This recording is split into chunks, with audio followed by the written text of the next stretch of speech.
आगे बढ़ते हैं हम अपने last topic virus, viroids, prions, lichens की ओर। अब व्हिटेकर जो थे जिन्होंने 5 किंगडम क्लासिफिकेशन दिया था, उन्होंने इन चारों को अपने किंगडम में जगह नहीं दी थी।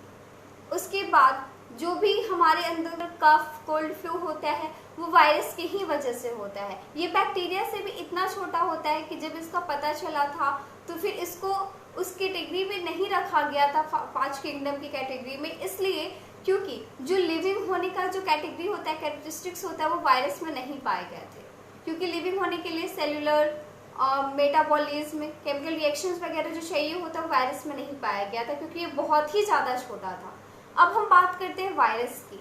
Virus non cellular inert crystalline structure. Dmitri Ivanovsky ने कहा था कि टोबैको में जो मोज़ेक वायरस पाया जाता है वो पॉइजनस होता है। वायरस का मतलब हुआ वेनोम, वेनोम का मतलब पॉइजनस फ्लड, जो कि टोबैको में मोज़ेक वायरस पाया जाता है। उसके बाद बेजेनिक ने कहा कि अगर इन्फेक्शन वाले प्लांट में जो फ्लड पाया जाता है उसको हम निकालें और उसके बाद उसको हेल्दी प्लांट में डालते हैं तो वो भी इन्फेक्शन के कारण खराब हो जाता है। उन्होंने उस फ्लड को कंटाजिनियम विवियम फ्लूइडियम इन्फेक्शियस लिविंग फ्लड कहा। फिर उसके बाद स्टैनली ने कहा कि वायरस जो है क्रिस्टलाइज्ड होता है, प्रोटीन से बना होता है और ये ऑब्लिगेट पैरासाइट होता है।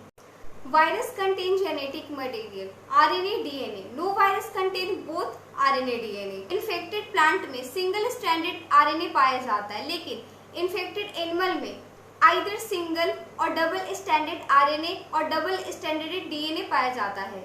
Bacteriophage virus affect bacteria. Bacterial virus. Virus के ऊपर जो प्रोटीन कोट होता है उसको हम कैप्सिड कहते हैं। उसका जो सब यूनिट होता है उसको कैप्सोमर्स कहते हैं, जो कि न्यूक्लियर प्रोटीन को प्रोटेक्ट करता है। कैप्सोमर जो है वो हेलिकल और पॉलीहेड्रल होता है। Virus cause mumps, small pox, herpes, influenza, ads.